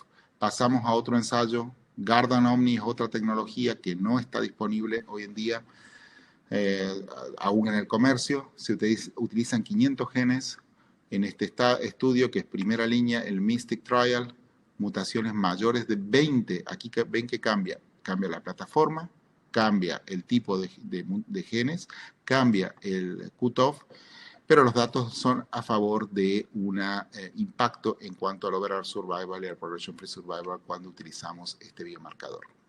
Del estudio que les comenté antes, estamos esperando este brazo, el de biopsia líquida, para determinar, este va a ser un estudio prospectivo, están acumulando pacientes, incluyendo pacientes, a dividirlos en base chemotherapy, el doblete de quimioterapia, versus atezolizumab, solo basados en el blood TMB. ¿Cuáles son los problemas que tenemos de TMB? Y bueno, que no hay correlación con el PD-L1 status, no sabemos cuál es, en realidad esto no son dos biomarcadores que se correlacionan para nada. Hay una falta de estandarización entre las diferentes plataformas y entre los niveles que vamos a considerar como cutoff. ¿El TMB puede ser un biomarcador predictivo? Sí, puede serlo, pero necesitamos solamente conocer un número. Yo pienso que tendríamos que tener una visión un poquito más académica y no solo comercial o marketing de las empresas que nos han empujado mucho cuando decían que el TMB había muerto a la tumba al tener una investigación no académica. Hay cambios en la tecnología, como han visto, y sobre todo el mal diseño de trials puede hacer de que esto sea muy malo. Si queremos tener un efecto Lázaro, tenemos que tener una aproximación mucho más académica. Y sobre todo los que hablábamos recién de la cantidad de mutaciones, no es importante el número, sino la calidad de las mutaciones, que en realidad lo que necesitamos son mutaciones que presenten neoantígenos y que despierten el sistema inmunitario. Y obviamente el último biomarcador que quería introducir es que hay que esperar el resultado de los targets para poder empezar una inmunoterapia, porque pacientes que tienen targets no responden igual que los pacientes que no los tienen. Y este es el caso, por ejemplo, de RET, como ven aquí, en azul, los pacientes que han progresado a la inmunoterapia, independientemente de que hayan tenido un PD-L1 status alto. Y eso es, como ven, 6% de respuestas parciales comparado con un 75% de progresión. Y si vemos un trial, siento mucho background. Si alguien tiene el micrófono encendido, por favor que lo pueda apagar. En el caso de RED, cuando hay fármacos como recientemente aprobados el percatinib, tenemos unas tasas de respuesta mayores del 70%. El doctor Cadena habló de screening y esto es lo que estamos tratando de llegar con la biopsia líquida. Obviamente la tecnología tiene que llegar a una fracción alérica muy bajita Y hoy en día, más allá de lo que él comentaba del screening de low dose CT scan, estamos llegando a utilizar también la biopsia líquida para complementar este low dose CT scan screening. Y hay dos artículos. Esto ha sido un artículo que hemos publicado recientemente en Nature sobre dos artículos que han salido, uno en Nature, otro en Annals of Oncology, sobre dos aproximaciones. Una es el buscar los leucocitos y el plasma en el análisis, y la otra es la metilación del DNA, y que han podido detectar screening de lung cancer mucho más rápido.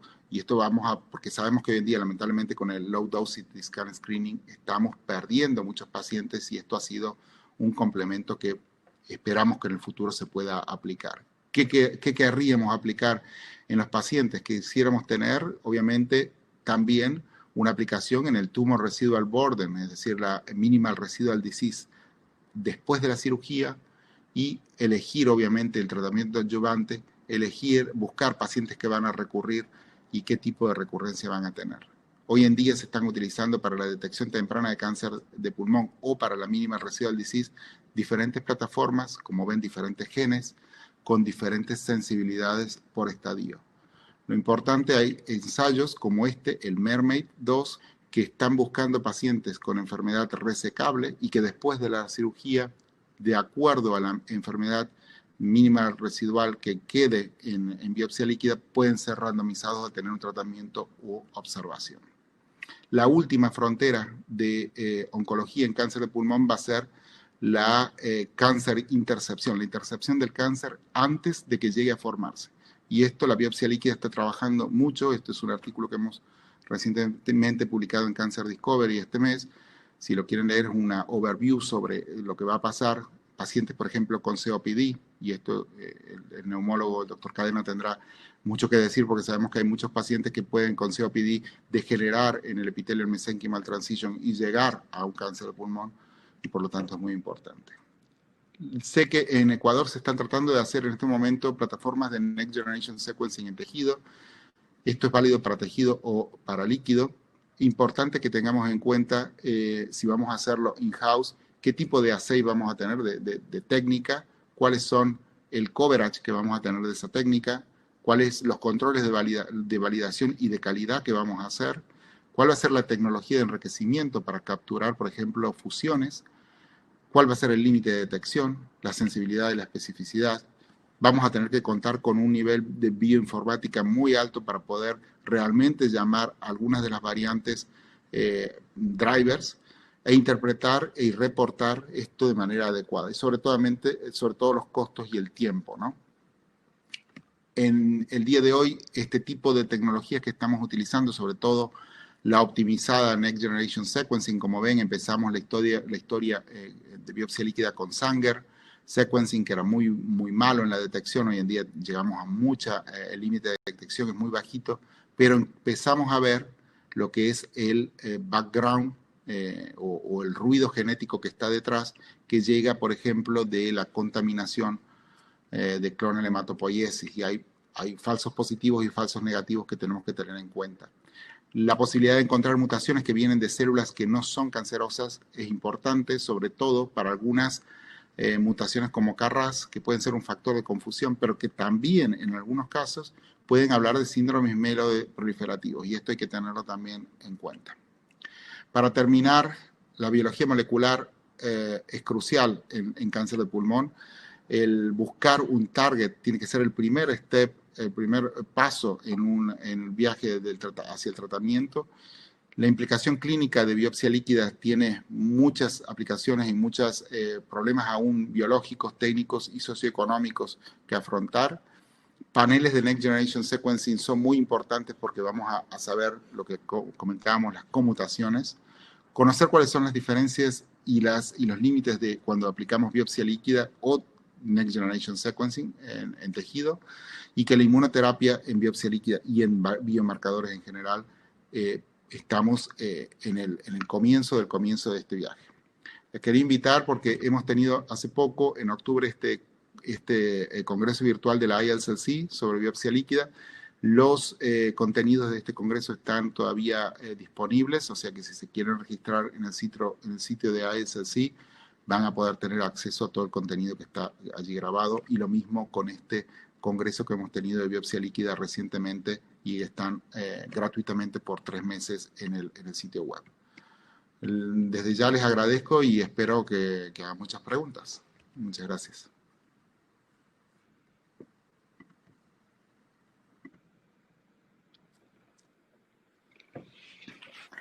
Bueno, agradecemos mucho la ponencia del doctor Rolfo, realmente un tema espectacular, sumamente importante, interesante, y realmente desde mi punto de vista de biología molecular es algo que simplemente me daría muchísimas ganas de tener todo eso a nuestra disposición, porque en realidad hay mucho que se puede hacer y realmente las limitantes tecnológicas y económicas y políticas en el país son una clave importante, pero muchísimas gracias porque nos abre mucho los ojos hacia lo que deberíamos estar haciendo en nuestro día a día.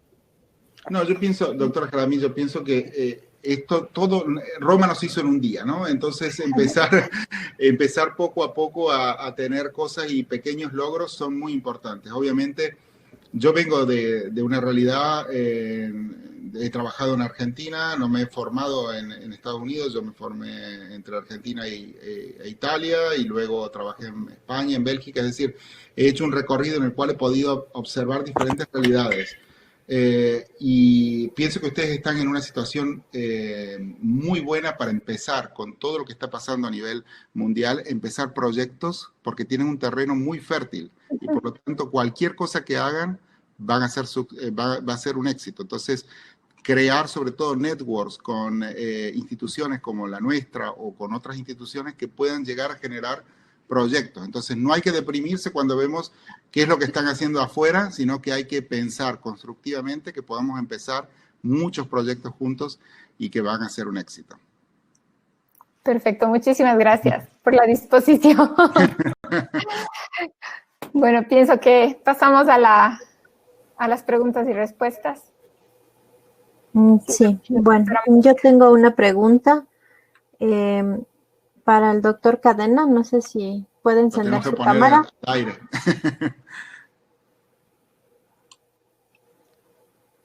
Ya, doctor. La pregunta dice, en cuanto al cribado, ¿qué hacemos en personas menores de 55 años que tienen un alto consumo tabáquico? Bueno, es una excelente pregunta.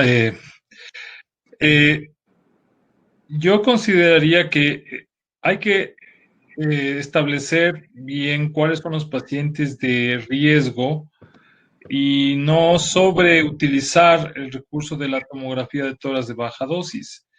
Entendamos que el cribado con una tomografía de baja dosis implica el hacer estudios secuenciales anuales, por lo menos, de un paciente que está en riesgo.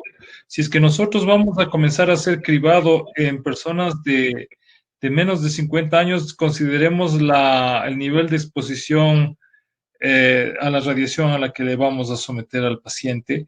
Y yo consideraría que en los pacientes que tienen menos edad, pues podemos recurrir, por ejemplo, a la radiología estándar de tórax, ¿no es cierto? Puede ser una buena opción en la que nosotros podamos de alguna manera hacer un abordaje imagenológico. Obviamente no va a tener la resolución en estos casos, pero lo que sí es claro es que el cribado con tomografía de baja dosis no puede comenzar en edades muy tempranas, porque si vamos sumando el nivel de radiación al que vamos a someter a un paciente que comenzamos, por ejemplo, a cribar a los 40 años y seguimos cribando a los 60 años, imaginen ustedes, estamos hablando de 20 tomografías y eso realmente implica un nivel de radiación bastante elevado. De tal manera que mi sugerencia sería la radiología estándar de tórax. Bueno, hay otra pregunta para el doctor Cadena. En el caso de personas fumadoras positivas, entrarían en el, fumadoras pasivas, entrarían en el programa de cribado. Dentro de los factores de riesgo está el tabaquismo pasivo, evidentemente, sí. son los lineamientos que actualmente se están utilizando, son los que yo mencionaba, índice de tabaquismo de 30 paquetes o más.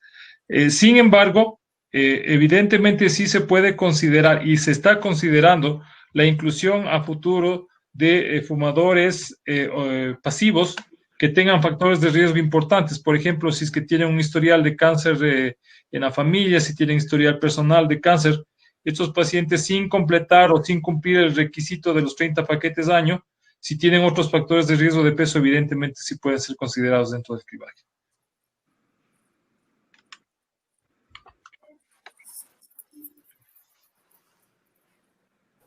Una pregunta para el doctor Rodolfo. La evolución en biología molecular ha sido vertiginosa con tratamiento personalizado. Sin embargo, a nivel de Latinoamérica y en especial Ecuador, y eso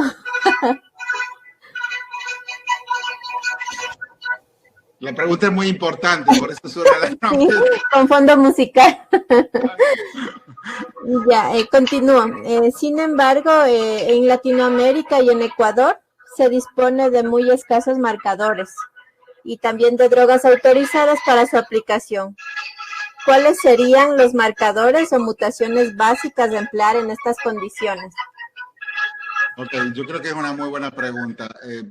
A nivel de, es lo que hablábamos recién, ¿no? De tener la realidad hay que adecuarla a cada lugar. Y, por ejemplo, en el mínimo indispensable, yo diría que GFR tiene que estar allí presente, porque sobre todo en Latinoamérica, en Ecuador, la frecuencia, y sobre todo en Ecuador, Perú, las frecuencias de GFR son bastante altas comparadas con otro tipo de mutaciones. Entonces, por lo menos tener GFR y ALK también ha sido bastante más alto que en otras regiones. Esto sería el mínimo indispensable, porque pacientes que van a iniciar un tratamiento con EGFR van a tener un recorrido muy diferente a un paciente que no va a tener EGFR, y por lo tanto podemos no solo alargar la vida de este paciente, sino que también cambiar radicalmente su pronóstico.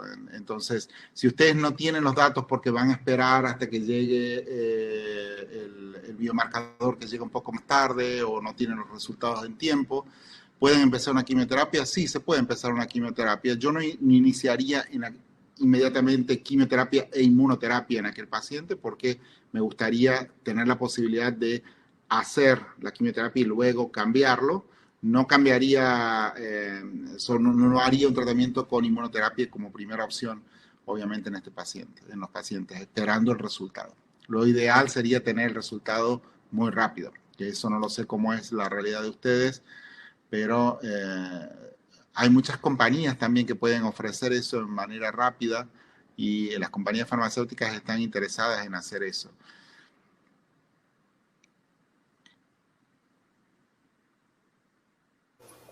Listo, una pregunta para el doctor Cadena. Existe un crecimiento importante en el cáncer de pulmón en mujeres que iguala o sobrepasa incluso a los hombres, y muchos de los pacientes no tienen un hábito tabáquico. ¿Qué factores de riesgo deben buscarse que podrían aplicarse al cribado?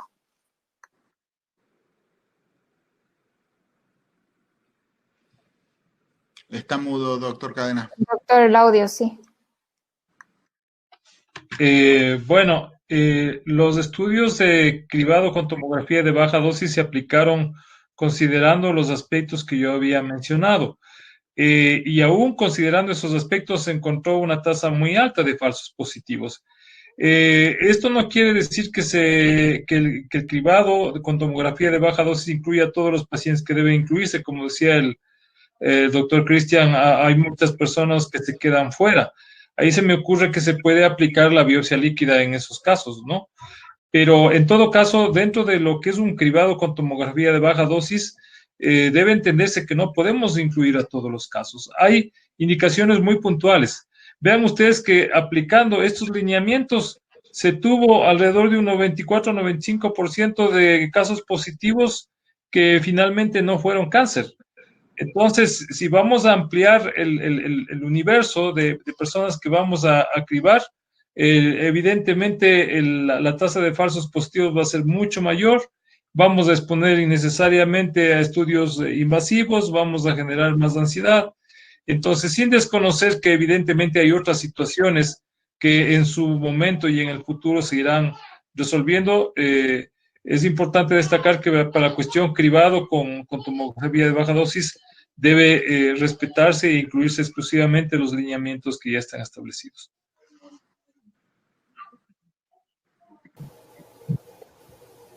Tenemos otra pregunta en cuanto a los dispositivos electrónicos, tipo vaporizadores para pacientes fumadores. ¿También deben ser incluidos en el cribaje?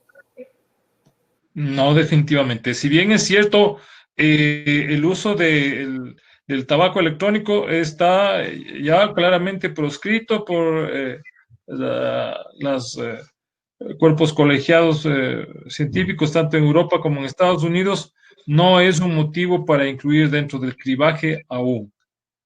De tal manera que exclusivamente esto tiene que ser atribuible al uso del tabaco convencional, paquetes de año con tabaco convencional.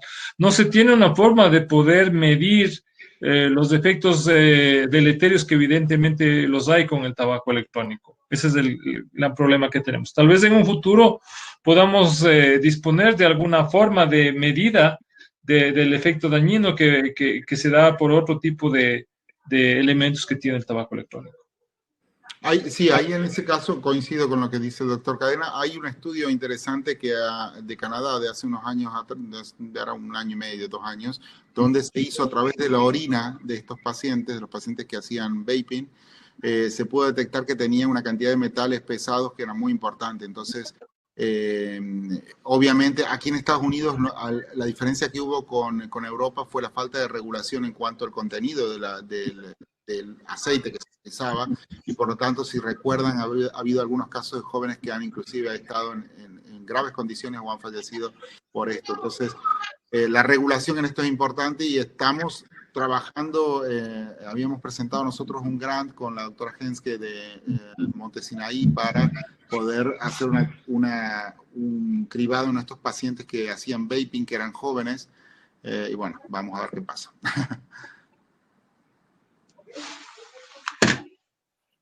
Aquí hay otra pregunta. Al ser negativo GFR y ALK, ¿sería primera opción la inmunoterapia? ¿Y qué nivel de eficiencia tiene el tratamiento con anti-PD1 en estos casos?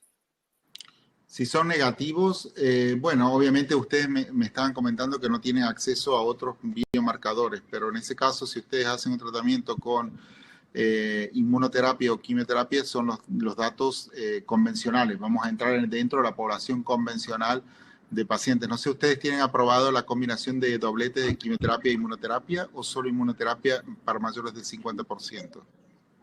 Porque ahí cambia un poco la cosa.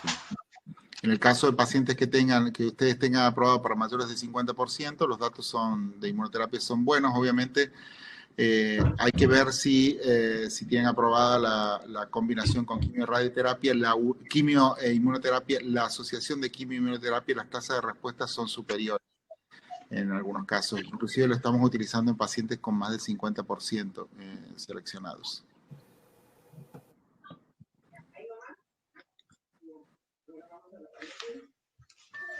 Hay otra pregunta. ¿La especificidad de los biomarcadores se altera en el estudio del paciente en sospecha o de recurrencia o recidiva?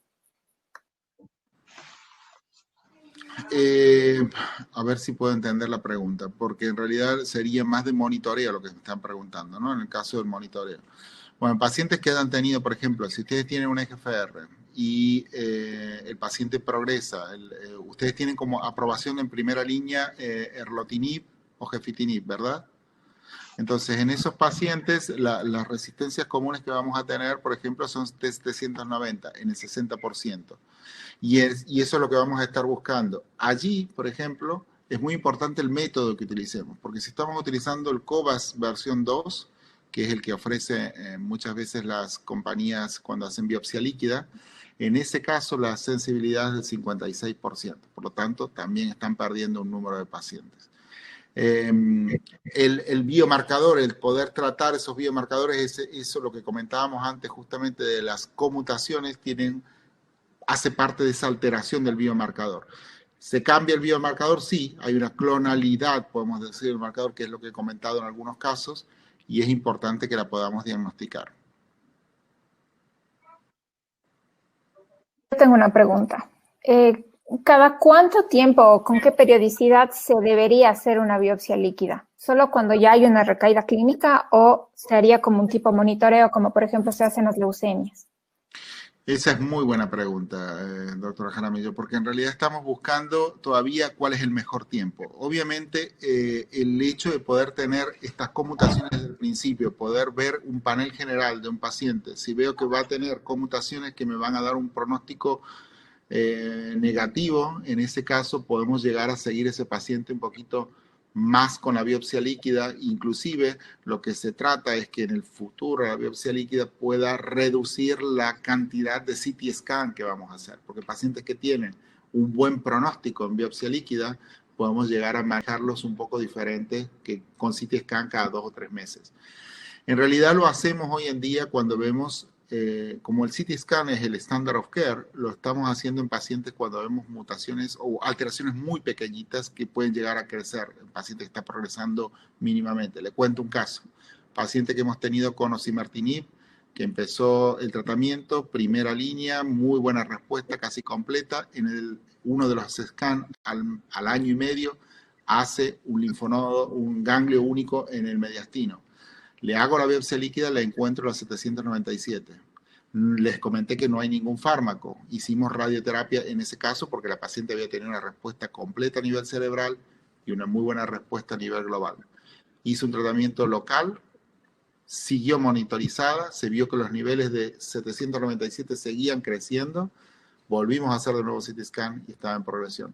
Hoy en día, hace 6 semanas que vino esa paciente, le hemos vuelto al erlotinib porque no tenía la T790 y ha hecho una respuesta casi completa en 6 semanas. Y lo hemos seguido con el biomarcador en biopsia líquida y ha bajado completamente la detección de todos los marcadores. Por lo tanto, el monitoreo con la biopsia líquida es muy importante porque nos va a estar hablando de esto que el CT scan o el tejido no nos hablan, la heterogeneidad y la clonalidad de la progresión y de la recurrencia. No sé si yo también tengo una pregunta. En cuanto a los pacientes de POG, generalmente nosotros acostumbramos a hacer exámenes de imagen cuando los pacientes se exacerban. Conociendo que estos tienen 3 o 4 veces más riesgo de desarrollar cáncer, doctor Santiago, ¿usted recomienda, igual que en el cribado de otros pacientes, hacerles cada 3 meses o 3 tomografías al año, también como cribado a los pacientes de POC? En esos casos hay que considerar, como en cualquier otro caso, la escala Lund-Ratz. Y según la escala Lund-Ratz, puedes tomar la decisión de si es que el paciente requiere o no requiere controles más frecuentes, ¿no es cierto? Decíamos que en el Lund-Ratz 1, 2, 3 solamente es suficiente en el caso del 1, 2 cada año, en el caso del 3 cada 6 meses.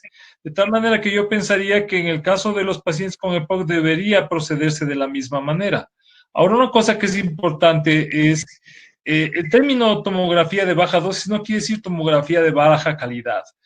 A veces asociamos los dos términos, decimos, ¿no? Una tomografía económica con un equipo de 1 o 2 detectores, que es lo que tenemos muchos tomógrafos aquí, es una tomografía de baja dosis. Y es importante aclarar esto. La tomografía de baja dosis no implica una mala calidad del equipo. El equipo tiene que ser de por lo menos 64, 128 detectores, y lo que cambia es exclusivamente la técnica, la colimación, nada más. Pero de ahí debe ser hecho con equipos de alta tecnología. De tal manera que yo pensaría que el EPOC tiene que ir directamente al mismo esquema del Lund-Ratz, lo que el Lund-Ratz propone. Si ya tenemos un Lund-Ratz 4, pues ahí sí evidentemente tiene que ir a control trimestral. Ahí sí a control trimestral. Y obviamente necesitamos un equipo que haga buenas mediciones, porque si estamos hablando de un nódulo de de 7 milímetros o de 8 milímetros y que subió 2 milímetros, pues eso ya es un doblaje del nódulo. Y eso es motivo inclusive ya de hacer biopsia, ¿no? De tal manera que mi respuesta sería que los pacientes con EPOC deben seguir los mismos lineamientos que seguiría cualquier otro paciente de acuerdo a la escala Lund-Ratz. Bueno, va a dar paso a la última pregunta para el doctor Rolfo. Felicitaciones por su excelente ponencia. Luego de todos los diagnósticos moleculares que poseen tratamiento en diferentes fases, ¿la sobrevida ha aumentado? Sí, obviamente, ha aumentado en muchos de los pacientes. Al principio en EGFR teníamos, por ejemplo, con los biomarcadores iniciales, con los tratamientos iniciales, la overall survival no era extremadamente impactante, digamos. Hoy en día, por ejemplo, con osimertinib, cuando pasamos a primera línea, la sobrevida global del estudio FLAURA es de más de 30 meses de sobrevida. Entonces, tenemos un aumento de la sobrevida muy importante, pero lo más importante de esto es que entrando en este viaje que les comentaba, en este tipo de tratamiento, vías de tratamiento, cuando hay un target, vamos a tener biomarcadores, targets de primera, de segunda, de tercera generación, de tratamientos de primera, de segunda y tercera generación. Y esto es tan rápido y tan dinámico que podemos llegar a tener pacientes que cuando empezamos el tratamiento no teníamos más que un solo fármaco y hoy en día tenemos el problema de elegir cuál es el mejor tratamiento de secuenciación porque hay muchos fármacos. Y eso ha sido el caso, por ejemplo, de ALK. Hoy en día tenemos, por ejemplo, para RET, fue aprobado recién el percatinib, pero está ya llegando para el Cetinib, que también acaba de ser aprobado. Para Entrac tenemos Entrectinib, tenemos Loratrectinib y están llegando Repotrectinib, que es para cubrir una de las mutaciones de resistencia. Es decir, que esto es muy dinámico y que estos pacientes pueden ser bastante mimados en el tipo de tratamiento que podemos llegar a hacer. Por lo tanto, hay que buscarlos a estos pacientes. Bueno, agradecemos mucho a los ponentes de esta noche. Realmente han sido unas charlas muy interesantes, de mucha aplicación. Voy a dar paso para el cierre a la doctora Mónica y por mi parte, muchas gracias por la asistencia. Muchas gracias. Muchas gracias. De igual manera, agradecerles las excelentes charlas que hemos recibido hoy, cosas que debemos aplicar en el día a día en nuestra práctica médica. Quería también agradecer a todos los asistentes y recordarles que el día de mañana también tenemos charlas muy buenas, muy interesantes. Vamos a iniciar a las 9 de la mañana. Ya les compartieron en el chat el link para que puedan registrarse. Entonces, nos vemos el día de mañana. Muchas gracias a todos. Gracias. Gracias. Gracias.